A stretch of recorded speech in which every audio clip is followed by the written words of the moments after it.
Welcome to the Dating Kinky Podcast, a cast about love, sex, romance, and kink. On a YouTube video about cuckolding, I recently got this comment. If everyone is so on board and okay with cuckolding, why are the interviewees hiding their face? This is full of disrespect and judgmental assumptions. If that's not clear, let me suggest what the question might have been if the person actually respected the people involved. I noticed that you hide your faces when talking about cuckolding. Is there a reason for that? Is it related to ambivalence or something else? Heck, we could take out that last question entirely. The way it was stated, though, implies that the person questioning believes that everyone is not on board and okay with cuckolding. And then there is the big but. I've written about this before. I'll put the link in the show notes. In that writing, I note that one of my favorites of this example of disrespect is, "You're right, but..." What's disrespectful about this is not that someone disagrees. It's that they think by saying, "You're right, but..." that you won't notice that they're not actually agreeing with you at all, and don't respect your opinion and you enough to even directly contradict you. There are many variations on this theme. Today, I'm talking less about the examples of a lack of respect, but what a lack of respect does to communication. What does communicating with respect look like? 6 weeks ago, I wrote that communication is a tool, not a solution. I mentioned that without a few key elements, communication is more likely to harm than to heal. Those are priorities, openness, respect, compassion, and autonomy. So far, I've covered priorities and openness. Today, I'm tackling respect. And I've been sort of wrestling with this because I think it's a challenge to show what I mean by respect in actual examples. It is, because a lack of respect can show in so many millions of ways that I could never cover them all. So instead, I'm going to focus on the effect of respect in a conversation. Let's talk about what respect is first. Type "define respect" into the Google and you will get 3 definitions. Noun 1, a feeling of deep admiration for someone or something elicited by their abilities, qualities, or achievements.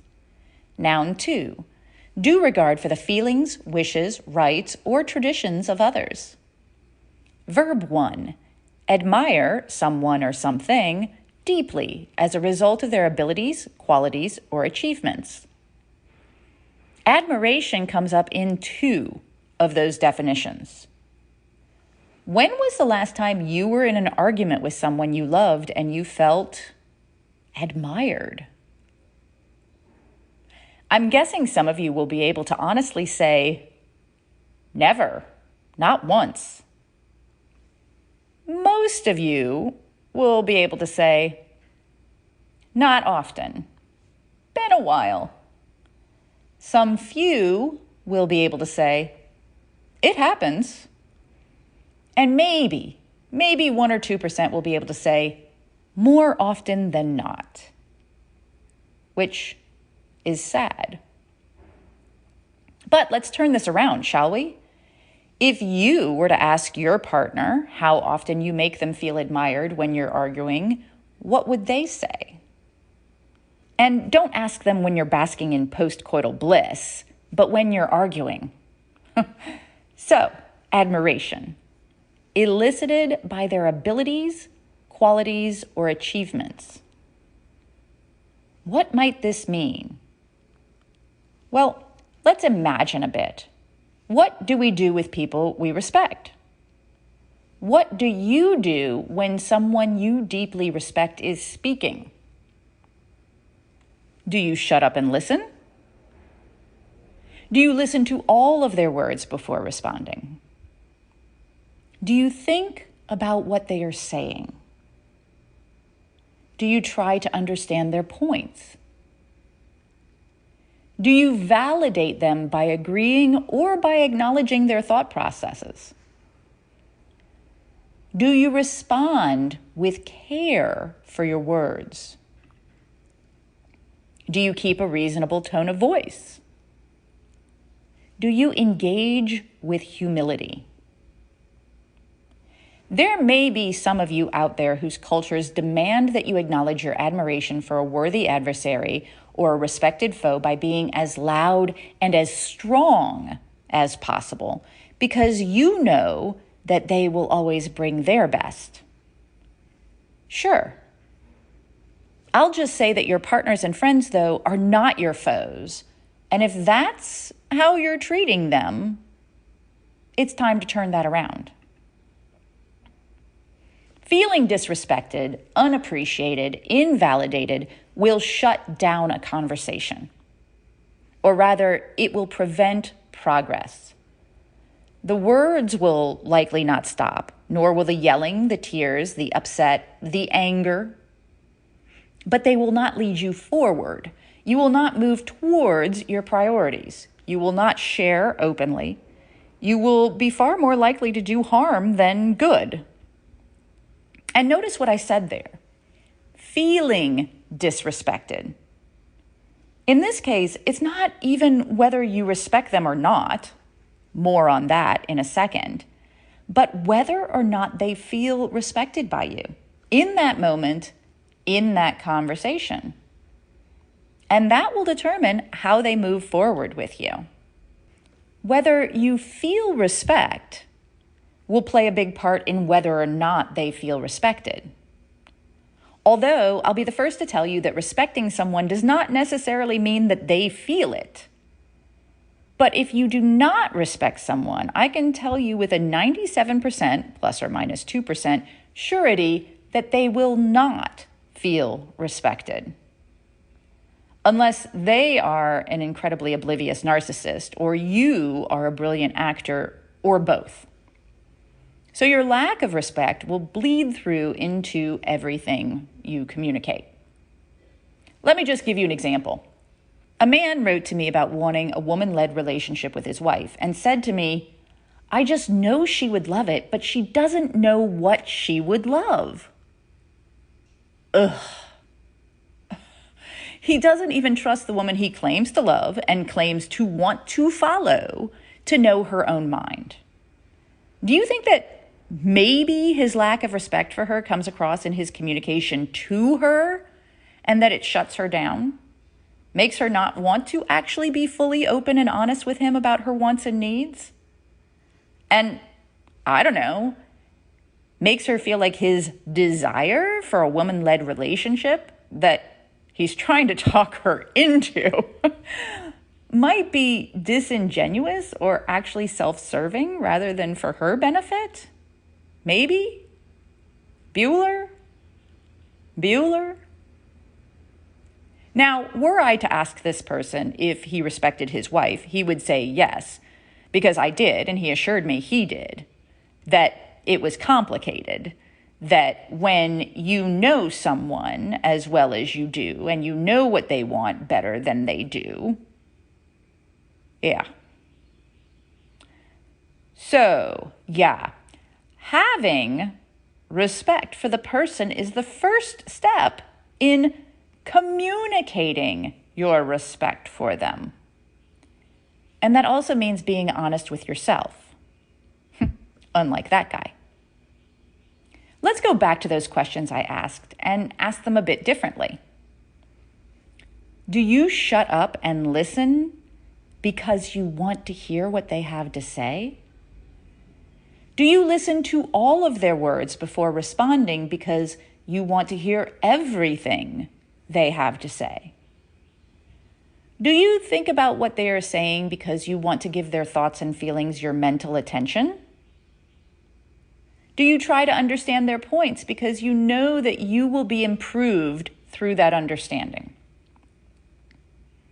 Do you validate them by agreeing or by acknowledging their thought processes because you believe that what they are saying is valid, even when you disagree?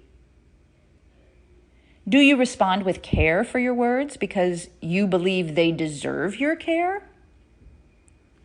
Do you keep a reasonable tone of voice because you want to communicate and not shout them down?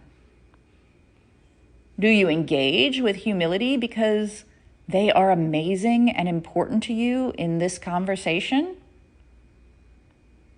Or no? And if no, perhaps thinking through what respect means to you and how you communicate it in your relationships and conversations could be a worthwhile exercise. Let me be clear. I am not perfect. I do not always get this right. If I said I did, I would be lying.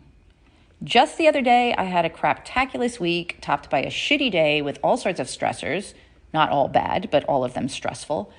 And I apologized to my partner about something, and he spat at me. And 20 minutes later, after we'd lanced that boil, I realized that for the first time in I don't know how long, we had just fought over nothing. I did not shut up and listen. I did not listen to all of his words before responding. I did not think about what he was saying. I did not try to understand his points. I did not validate him. I did not respond with care for my words. I did not keep a reasonable tone of voice. And I did not engage with humility. And neither did he. And another thing neither of us did, we did not attack. We did not call names. We just went totally ballistic on each other. Luckily, the spat was over nothing, and it was actually needed, a release of pressure. And we got on with our day with a tight hug and some words of love.